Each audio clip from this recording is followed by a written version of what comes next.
कि खड़ा हिमालय बता रहा है डरो ना आंधी पानी में, खड़े रहो तुम अविचलित होकर, कि खड़े रहो तुम अविचलित होकर, सब संकट तूफानी में, सब संकट तूफानी में। दोस्तों, आपके इस चैनल पर स्वागत करते हैं, स्टडी विद मनोरंजन यूट्यूब चैनल। आप सभी सम्मानित दोस्तों को दिल खोल कर स्वागत करते हैं। चलिए क्वेश्चन की शुरुआत करते हैं। पहली बार आप चैनल को देख रहे हैं तो चैनल को सब्सक्राइब कर लेंगे ताकि आपको इन्फॉर्मेशन वीडियो हमेशा मिलता रहे। बहुत बहुत धन्यवाद आपको। हेलो दोस्तों, डेली करंट अफेयर्स में आप लोग का स्वागत करते हैं। उत्कर्ष क्लास से डेली करंट अफेयर्स फुल पत्ती वाले क्लास में, और ये 15 मई 2024 का ये करंट अफेयर्स देख रहे हैं। दोस्तों, यह हैंडराइटिंग नोट्स में आपको ये नोट्स प्रोवाइड किया गया है जो आपको आसानी से समझने में और याद करने में परेशानी नहीं हो। और इसका पीडीएफ जो है टेलीग्राम चैनल स्टडी विद मनोरंजन ऑफिशियल पर डाल दिया गया है। आप जाकर इसको डाउनलोड कर लेंगे। चलिए दोस्तों, पहली बार आप चैनल को देख रहे हैं, चैनल को सब्सक्राइब कर लेंगे। पहला क्वेश्चन पूछा गया है आज का कि हाल ही में चंद्रमा पर पहला रेलवे सिस्टम फ्लोएट रेलवे सिस्टम फ्लोएट बनाने की घोषणा किया गया है। तो ये चंद्रमा पर पहला रेलवे सिस्टम फ्लोएट बनाने की घोषणा किसके द्वारा किया गया है? तो ये नासा के द्वारा किया गया है। नासा के द्वारा वहां पर बनाया जाएगा। अब बातें करते हैं इसकी स्पीड कितना होगा। इसकी स्पीड जो है 60 किलोमीटर प्रति आवर की रफ्तार से होगा, और 100 टन सामग्री को जो है प्रतिदिन ढो सकता है, ले जा सकता है, परिवहन करेगा। चंद्रमा पर जाने वाले प्रथम महिला का नाम पूछ रहा है। तो चंद्रमा पर जाने वाले प्रथम महिला का नाम क्रिस्टीना कोच है। क्रिस्टीना कोच जो है चंद्रमा पर जाने वाली पहली महिला क्रिस्टीना कोच। और चंद्रयान 3 लैंडिंग डेट का बताना है कि चंद्रयान जो भारत जो लॉन्च किया था चंद्रयान 3 को, लॉन्चिंग डेट कब है? तो 14 जुलाई 2023 को एक ऐतिहासिक डे था। चंद्रयान 3 व्हीकल्स है ना, चंद्रयान 3 व्हीकल्स का नाम क्या है? किस व्हीकल से लॉन्च किया गया था? LVM-3 M4 से लॉन्च किया गया था। LVM-3 M4 से लॉन्च किया गया था। चंद्रयान 3 को लॉन्चिंग किया गया था। अब बातें करते हैं दोस्तों, चंद्रयान 3 लैंडर का नाम क्या रखा गया था? तो चंद्रयान 3 का लैंडर का नाम पूछ रहा है तो विक्रम था, विक्रम रखा गया था। और रोवर क्या था भाई? रोवर का नाम प्रज्ञा था। रोवर का नाम प्रज्ञा, लैंडर का विक्रम था। अब देखेंगे चंद्रयान 3 की तिथि तिथि को साउथ पोल पर लैंडिंग किया था। कब लैंडिंग किया था भाई? तो ये लैंडिंग जो किया हुआ था 23 अगस्त को किया हुआ था। कितने बजे से? शाम 6 बजे किया हुआ था। शाम को 6 बजे यह 23 अगस्त को चंद्रयान 3 जो साउथ पोल पर लैंडिंग करने वाला प्रथम देश बना। और चंद्रयान 3 के साउथ पोल पर लैंडिंग को किस नाम से जाना जाता है? तो ये शिव शक्ति पॉइंट के नाम से जाना जाता है। तो शिव शक्ति पॉइंट के नाम से जब चंद्रयान 3 साउथ पोल को 23 अगस्त शाम 6 बजे उतरा हुआ था, उसी को एक ऐतिहासिक पहचान देने के लिए इस पॉइंट का नाम, इस पॉइंट का लैंडिंग वाले जगह का नाम शिव शक्ति पॉइंट रखा गया है। इस बात को ध्यान रखेंगे। चंद्रमा पर लैंडिंग करने वाला पहला निजी कौन सा बना हुआ है? तो ओडिसियस बना है। ओडिसियस बना हुआ है। यह प्राइवेट जो है, प्राइवेट लैंडिंग करने वाला पहला निजी कौन बना है कंपनी? तो ओडिसियस इसका नाम है। और एस्टिएटिव मशीन्स कंपनी के द्वारा ओडिसियस को लॉन्च किया गया है। बात करते हैं दोस्तों आगे, चंद्रमा के ऊपर स्मॉल जी कमाल क्या होता है? स्मॉल जी कमाल जो होता है, स्मॉल जी कमाल पूछता है। चंद्रमा के ऊपर जो स्मॉल जी का मान 1/6 होता है। 1/6 होता है। ये आपको 1/6 होता है। स्मॉल जी का मान 1/6 होता है। चंद्रमा पर जाने वाले पहले व्यक्ति का नाम पूछ रहा है। नील आर्मस्ट्रांग जो है 1969 में गए थे। 1969 में गए थे, और इसरो की भी स्थापना 69 में ही किया गया था। चलिए आगे बढ़ते हैं। यहाँ तक स्पष्ट हो गया। अगला क्वेश्चन पूछ रहा है, भारत ने हाल ही में ईरान के शाहिदी शाहिदी चलिए इसको याद कीजिए, शाही शाहिद शाहिद बेहेस्टी बेहेस्टी शाहिद बेहेस्टी चर्चा में आ चुका है। अब ये दोस्तों याद रखें, शाहिद बेहेस्टी जो है ये बंदरगाह का नाम है। शाहिद बेहिश्ती यह किस देश का बंदरगाह है? तो ईरान का बंदरगाह है। तो शाहिद बेहिश्ती बंदरगाह किस देश में है?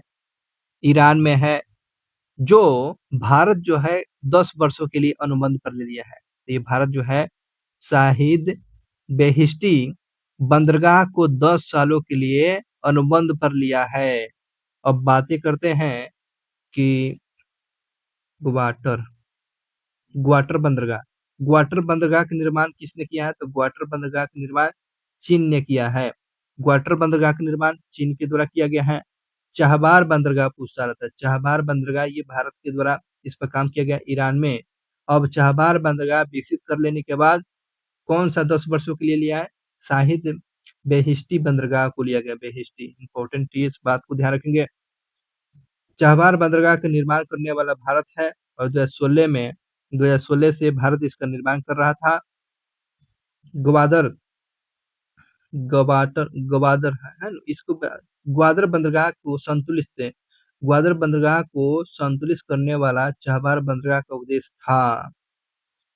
ग्वाटर नहीं होगा, ग्वादर होगा। ग्वाटर बंदरगाह को जो है ना चाबहार बंदरगाह के समतुल्य करने वाला ये भारत ने चाबहार बंदरगाह ईरान में बनाया हुआ। अगले क्वेश्चन पर चलते हैं।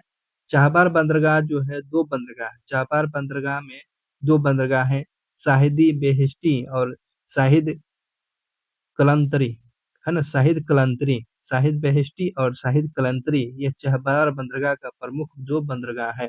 स्पष्ट हो गया, ये पूछेगा।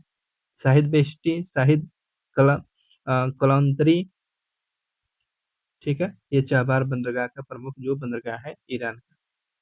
शाहिद बेहिश्ती के लिए 10 वर्ष के लिए एग्रीमेंट किया गया है, ये तो स्पष्ट हो चुका है। शाहिद बेहिश्ती एग्रीमेंट करने वाला कौन सा व्यक्ति थे? सर्बानंद सोनोवाल, ये जो है जहाज रानी मंत्री हैं सर्बानंद सोनोवाल।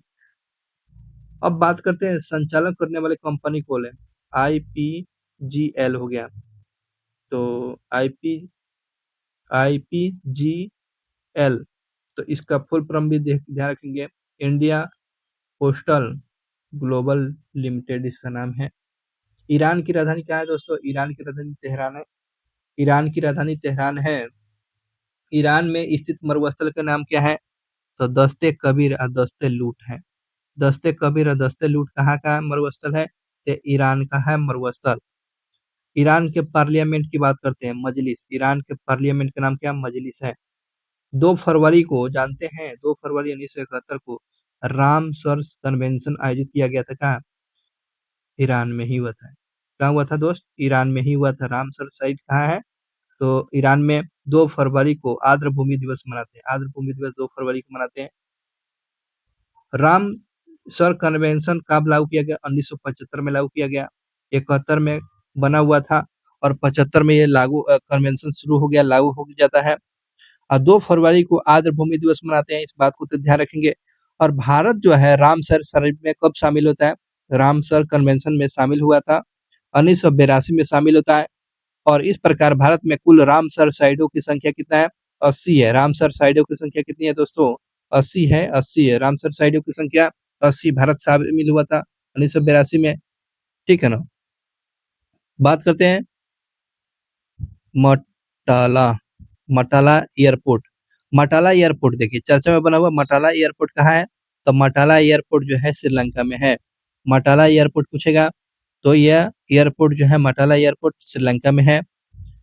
चलिए अगले क्वेश्चन की बात करते हैं। मटाला एयरपोर्ट का विकास करने वाला कौन सा है? तो भारत और रूस जो देश है, मटाला एयरपोर्ट का निर्माण किया है भारत और रूस ने किया है। आगे बात करते हैं कांकेस कांकेस तुरई बंदरगाह। कांकेस तुरई बंदरगाह का विकास करने वाला भारत कौन है? तो ये आपको भारत देश किया। कांकेस तुरई बंदरगाह का निर्माण भारत ने किया हुआ है। कांकेस तुरई बंदरगाह का निर्माण भारत के द्वारा किया गया। मटाला कांकेश तुरई बंदरगाह भारत के द्वारा इसको विकसित किया गया है।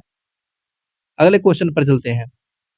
पहला क्वेश्चन दोस्त पूछा गया कि हाल ही में यूनेस्को ने memory of the world Asia Pacific region register में किसको शामिल कर लिया गया है। तो ध्यान रखेंगे यूनेस्को जो है memory of the world Asia Pacific region में शामिल कर लिया है। किनको शामिल किया है भाई, तो पंचतंत्र को शामिल कर लिया है। पंचतंत्र के साथ साथ रामचरितमानस को शामिल किया गया, हृदय लोकन को शामिल कर लिया। ये तीन चीजों को यूनेस्को जो है memory of the world Asia Pacific region register में शामिल कर लिया है। पंचतंत्र विष्णु शर्मा, रामचरितमानस वाल्मीकि जी और सहृदय लोकन का आपको इसको भी शामिल किया, इस रजिस्टर में शामिल कर लिया गया है। अगले क्वेश्चन की बात करते हैं।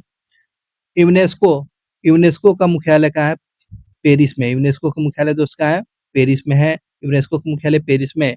यूनेस्को के वर्तमान में अध्यक्ष पूछ रहा है, आंद्रे ओजेल है। आंद्रे ओजेल जो है यूनेस्को के वर्तमान में अध्यक्ष है। The world Asia Pacific region register में बहुत ही महत्वपूर्ण ग्रंथ को शामिल किया जाता है। बहुत अच्छी बात है। इसमें 3 ग्रंथ को शामिल किया गया भारत के।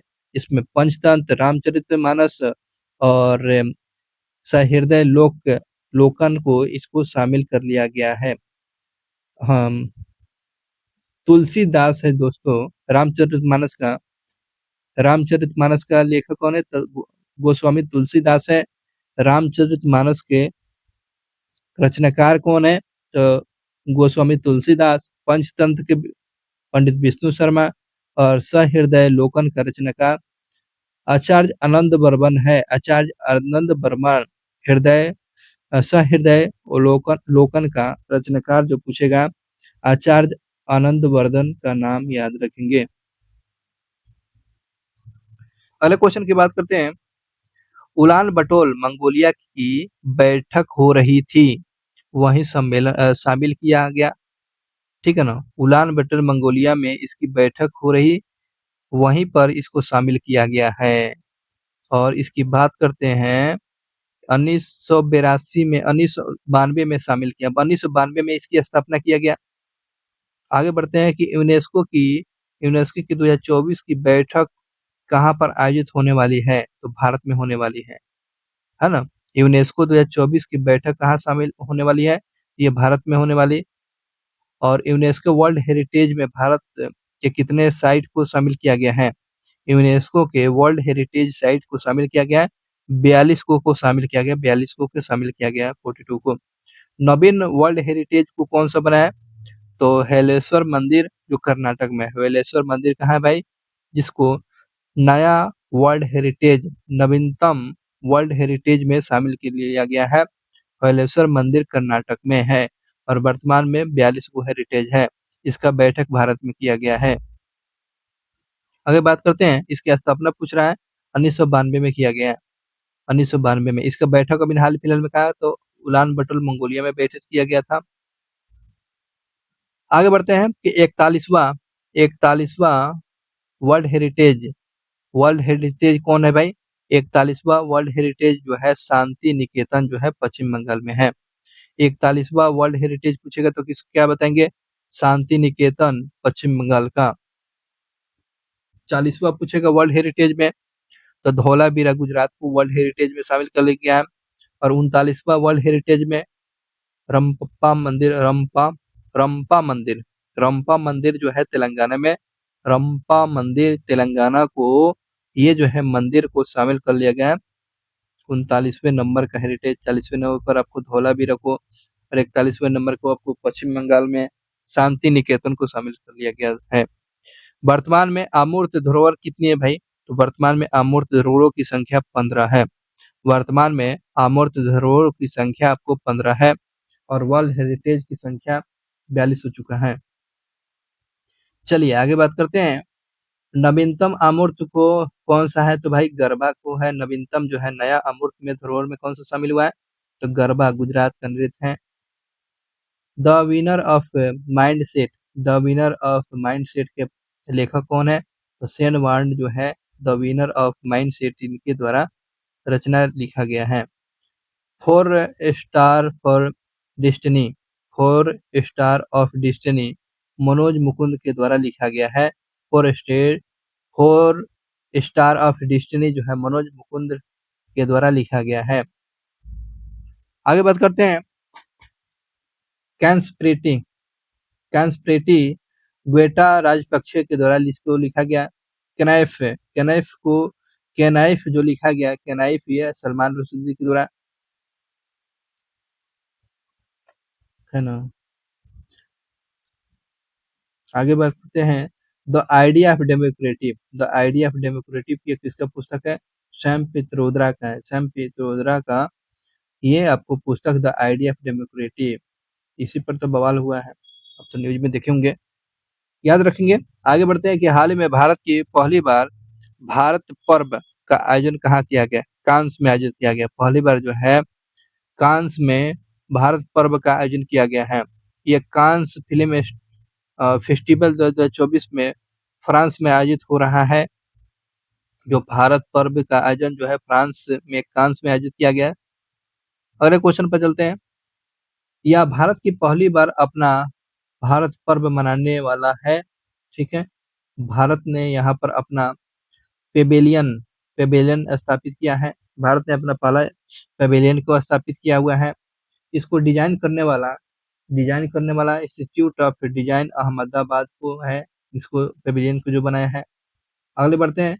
भारत के पेवेलियन का थीम क्या है? भारत के पेवेलियन का थीम क्या है? द सूत्रधार, द सूत्रधार, the great, the crate, the created in India, the created in India, इसका द सूत्रधार का अर्थ क्या होता है?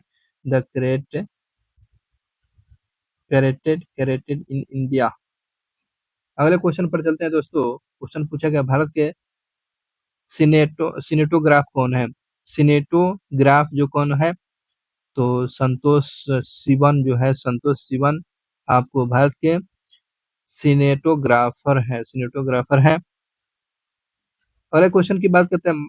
मास्टर क्लास, मास्टर क्लास वहां पर होने वाला है, मास्टर क्लास वहां पर होने वाला है। इस समापन को पाने वाला प्रथम व्यक्ति कौन है? इस सम्मान को पाने वाला मास्टर क्लास यहाँ पर होने वाला है। इस सम्मान को पाने वाला व्यक्ति पहला व्यक्ति है कौन? संतोष सिवन। अगले क्वेश्चन की बात करते हैं। ऑस्कर 2024 का क्रम कौन था? तो ये 96वें नंबर का था, 96वें नंबर का ऑस्कर दिया गया है। और बेस्ट ऑस्कर फिल्म कौन है 2024 का? ओपेनहाइमर, ओपेनहाइमर है बेस्ट, बेस्ट ऑस्कर फिल्म जो है ओपेनहाइमर 96वें नंबर का है, 96वें नंबर का। ऑस्कर का बेस्ट एक्टर कौन है? किलियन मॉर्फी है, किलियन मॉर्फी है, ध्यान रखेंगे इस बात को, किलियन मॉर्फी। आगे बढ़ते हैं। पहले भारतीय कौन थी जिसको ऑस्कर प्रदान किया गया था? भानु अथैया, भानु अथैया जो है इनको ऑस्कर मिला हुआ था, सॉरी, भानु अथैया को मिला हुआ था। दादा साहब फाल्के पुरस्कार पहली बार किसको प्रदान किया गया था? देविकी रानी को दिया गया था। दादा साहब फाल्के पुरस्कार किसको भी दिया गया था? देविका रानी को दिया गया था। दादा साहब फाल्के अवार्ड वर्तमान में प्रदान किया गया है, तो आप कमेंट करके बताएंगे। अगले क्वेश्चन की बात करते हैं। किस फिल्म एक्टर को वहीदा रहमान में भारत का सर्वोच्च सम्मान पुरस्कार प्रदान किया गया है? तो चिरंजीवी को दिया गया है, सर्वोच्च पुरस्कार दिया गया आपको। उसके बाद पद्म विभूषण से सम्मानित किया गया, सर्वोच्च सम्मान पद्म विभूषण से प्राप्त हुआ है। चिरंजीवी को भी प्राप्त हुआ है, चिरंजीवी को। चलिए अगले क्वेश्चन की बात करते हैं। हाल ही में लता मंगेशकर पुरस्कार किसको दिया गया है? तो दो लोगों को दिया गया, अमिताभ बच्चन और रणदीप हुड्डा को दिया गया है। लता मंगेशकर अवार्ड किसको दिया गया है? तो अमिताभ बच्चन और दिलीप हुड्डा को सम्मानित किया गया है। अगले क्वेश्चन की दोस्त बात करते हैं कि हाल ही में पोलैंड में आयोजित सुपर बेट रैपिड और बिजल्ट शतरंज विजेता कौन 2024 का बना हुआ है? तो सुपर बेट रैपिड बिजल्ट शतरंज 2024 का विजेता जो है मैग्नस कार्लसन, जो है मैग्ने कार्लसन को दिया गया है। सुपर रैपिड रिजल्ट शतरंज 2024 का आयोजन कहाँ हुआ था? तो पोलैंड में आयोजित किया गया था। विजेता जो था मैग्ने कार्लसन बना है। मैग्ने कार्लसन नॉर्वे का रहने वाला है। बान की मून आपको नॉर्वे का ध्यान रखेंगे। आगे बढ़ते हैं।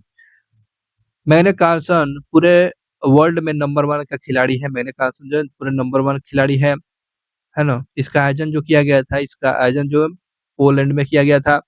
पोलैंड की राजधानी वर्सा है। पोलैंड की राजधानी वर्सा है। चलिए ललन टॉप क्वेश्चन की बात करते हैं।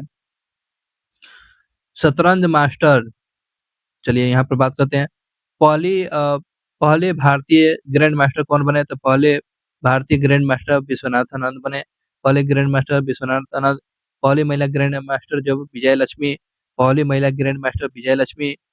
और नवीनतम ग्रैंड मास्टर आपको वैशाली रमेश बाबू, ये आपको 84वें नंबर का बने हुए हैं।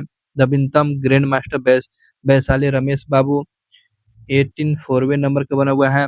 शतरंज दिवस आपको 20 जुलाई को मनाया जाता है। शतरंज दिवस आपको 20 जुलाई को मनाया जाता है, तो ध्यान रखेंगे। ये इंपॉर्टेंट ग्रैंड स्लैम से संबंधित और महत्वपूर्ण क्वेश्चन था।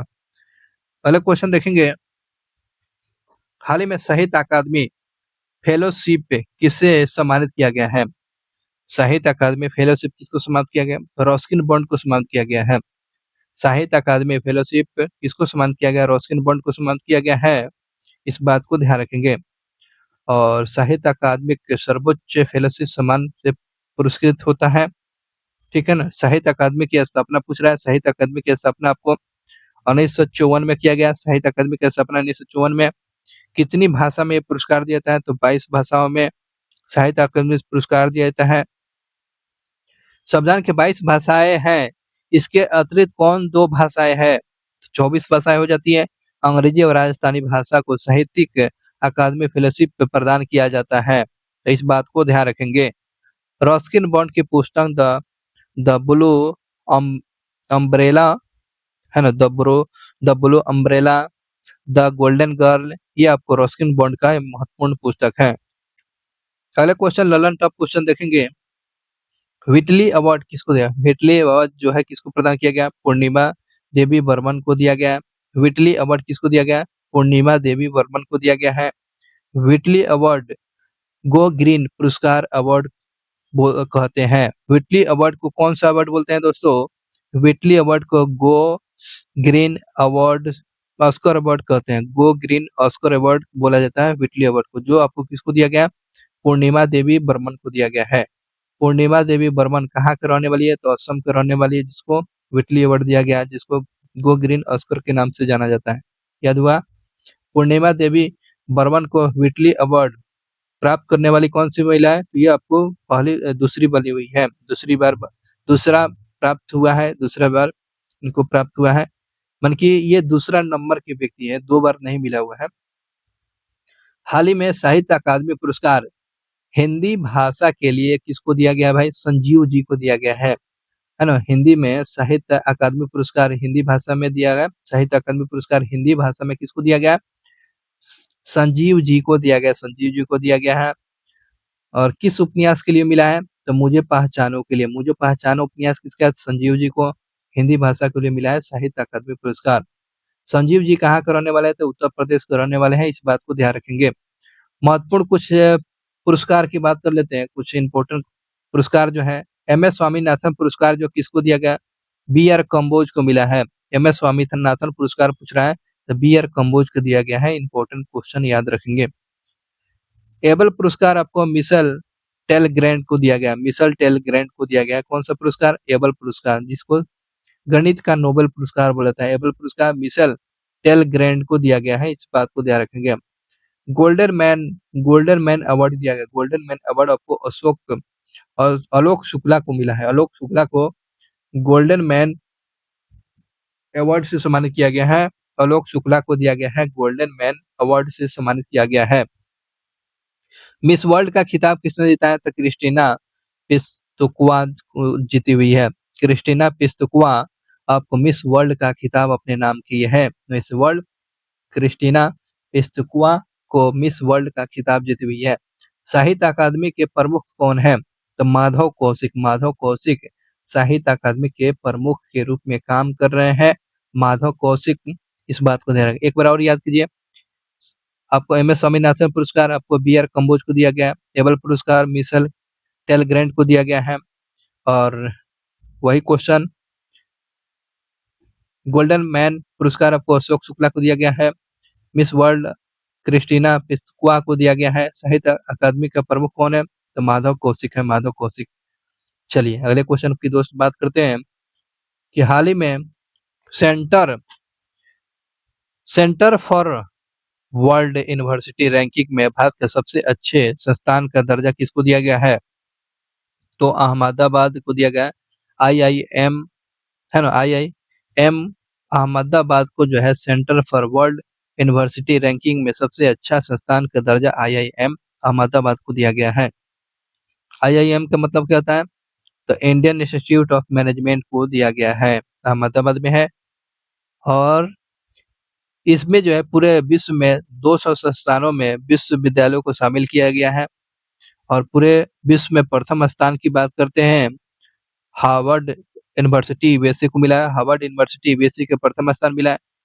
पूरे विश्व में 200 संस्थानों में भारत के कितने संस्थान को शामिल किया गया, 64 संस्थान को शामिल किया गया है। तो पूरे विश्व भर में 2000 संस्थानों में, 200 नहीं 2000 होगा ना, 2000 संस्थानों में 64 को भारत का संस्थान शामिल हो चुका है। इसमें भारत की किस यूनिवर्सिटी में, इसमें बात करते हैं किस यूनिवर्सिटी को प्रथम यूनिवर्सिटी का दर्जा मिला है, तो आईआईएम अहमदाबाद को मिला है, इंडियन इंस्टीट्यूट ऑफ मैनेजमेंट को मिला हुआ है। अगले क्वेश्चन की बात करते हैं, आईआईएम यूनिवर्सिटी अहमदाबाद का रैंकिंग, ऑल इंडिया रैंकिंग कितना है, तो 410वें नंबर पर है, 410वें नंबर पर है। इस बात को ध्यान रखेंगे, 2000 में 410वें नंबर पर कितना शामिल किया है, 64 वो इस तरफ प्रकार शामिल है। अगले क्वेश्चन की बात करते हैं दोस्तों, हाल ही में दिव्यांग पूर्व उप मुख्यमंत्री और वरिष्ठ जो भाजपा के नेता सुशील कुमार मोदी का संबंध किस राज्य से, तो बिहार से। ये सुशील कुमार मोदी जो है भाजपा के उप मुख्यमंत्री बने हुए थे और इनका मृत्यु हो चुका है। ठीक है, थोड़ा सा देख लेते हैं इसके बारे में। सुशील कुमार मोदी ये पूर्व में ये उप मुख्यमंत्री रहे हैं, ये कैंसर की बीमारी से इनका मृत्यु हुआ है। सुशील कुमार मोदी जो लोकसभा संसद एमपी भी रह चुके हैं, राज्यसभा भी रह चुके हैं, और यह विधानसभा के एमएलए भी रह चुके हैं, और विधान परिषद है ना, विधान परिषद में भी विधान परिषद का में एमएलए भी रह चुके हैं। ठीक है, ये बातें देखें, सभी संसद के चारों सदन का ये आपको सदन का सदस्य रह चुके हैं सुशील कुमार मोदी। आगे बढ़ते हैं, अगले क्वेश्चन की बात करते हैं। हाल ही में इदा सीसा इदा सीसा इदा सीसा नोग नोगरंग नोगरेंग इदाद सीसा नोगरेंग देखेंगे यहाँ पर, इदा सीसा नोगरेंग किस राज्य की पहली महिला पुलिस महानिर्देशक बनी हुई है, तो ये आपको मेघालय का, यह नाम अजीब है इसलिए आपको बता रहे थे। इदा सीसा नोगरेंग नोगरेंग ये आपको कहाँ की राज्य की पहली महिला महानिर्देशक बनी है, तो आपको मेघालय की बनी हुई है। और बात करते हैं महाराष्ट्र की पहली महिला महानिर्देशक कौन बनी है, रश्मि शुक्ला बनी है, रश्मि शुक्ला महाराष्ट्र की पहली महिला महानिर्देशक, ध्यान रखेंगे। उसके बाद मेघालय की पहली महिला महानिर्देशक इदा सिसा नोगरेंग बनी हुई है। और मेघालय राज्य की स्थापना की बात कर रहा है, मेघालय राज्य कब बना हुआ, तो 21 जनवरी 1972 को, 21 जनवरी 1972 को हुआ। 21 जनवरी 1972 को आपको मेघालय की स्थापना होता है। मेघालय की राजधानी शिलोंग है, मेघालय की राजधानी शिलोंग है। मेघालय के मुख्यमंत्री कर्नंग संगमा है, जो नेशनल पीपुल्स पार्टी के ये चीफ है। गारो खासी जयंतिया की पहाड़ी मेघालय में देखने को मिलती है, और सबसे अधिक बारिश जो है मानसीराम में होता है, इस बात को ध्यान रखेंगे। तो चर्चा में बन चुका है, कौन बनी है, पहली महिला जो बन चुकी है, पहली महिला मेघालय की बनी हुई है महानिर्देशक इदा सिसा नोगरेंग बनी हुई है। और रश्मि शुक्ला कहाँ का महानिर्देशक बनी है, महिला निर्देशक महाराष्ट्र की बनी हुई है। अगले की वह क्वेश्चन देखेंगे 10वें नंबर क्वेश्चन पूछा गया है कि दोस्तों हाल ही में शोधकर्ताओं ने 140 वर्षों के बाद दुर्लभ वृक्ष प्रजाति उनियाल उनियाल कौन सा उनियाल उनियाल मल्टी मल्टी ब्रोक ब्रेक टीटा है, ध्यान रखेंगे ये नया प्रजाति देखा गया है। तो क्या नाम है नए दुर्लभ प्रजाति के उनियाल मल्टी ब्रेक टीटा। उनियाल मल्टी ब्रेक टीटा कहाँ खोजा गया है? तो ये पश्चिमी घाट में खोजा गया है। तो ये 140 सालों के बाद यह एक दुर्लभ प्रजाति मिला हुआ है जिसका नाम उनियाल मल्टी ब्रेक टीटा नाम रखा गया, जिसकी खोज पश्चिमी घाट में किया गया है। वही पश्चिमी घाट किसको बोलते हैं? गुजरात तट को बोलते हैं। और सर्वाधिक जैव विविधता वाला बायोडायवर्सिटी सिटी किसको बोलते हैं? बायोडायवर्सिटी सिटी पश्चिमी घाट को बोला जाता है। जैव विविधता सबसे ज्यादा कहाँ मिलती है? पश्चिमी घाट में ही देखने को मिलती है। और नीलगिरी नीलगिरी पहाड़ी में कौन सी होती है? नीलगिरी में कौन सी घाटी? तो पूर्वी घाटी। नीलगिरी पहाड़ी को कौन सा पूर्वी घाट के नाम से बोला जाता है। और सिहाद्री, ये आपको सिहाद्री जो है, सिहाद्री पूर्वी घाट के उत्तर में भाग में है। सिहाद्री ये जो है आपको ये महाराष्ट्र साइड में है जो है, इस बात को ध्यान रखिए। और चलिए इस प्रकार से इम्पोर्टेंट फैक्ट, इम्पोर्टेंट जानकारियां, इम्पोर्टेंट जो क्वेश्चन थे दोस्तों, यह आपके 15 मई 2024 का फुल पत्ती वाले क्लास हैंड राइटिंग नोट्स में आप तक ये पहुंचा दिया गया है ताकि आपको याद हो सके। बहुत बहुत धन्यवाद वॉचिंग फॉर वीडियो। पहली बार आप वीडियो को देख रहे हैं तो वीडियो को, है ना, और चैनल को लाइक कर देंगे, चैनल को सब्सक्राइब कर लेंगे ताकि आप तक ये इन्फॉर्मेशन वीडियो मिलता रहे। अपना ध्यान रखेंगे, मस्त रहेंगे। मिलते हैं नेक्स्ट क्लास वीडियो में। थैंक यू सो मच, बहुत बहुत धन्यवाद। अपना ध्यान रखेंगे।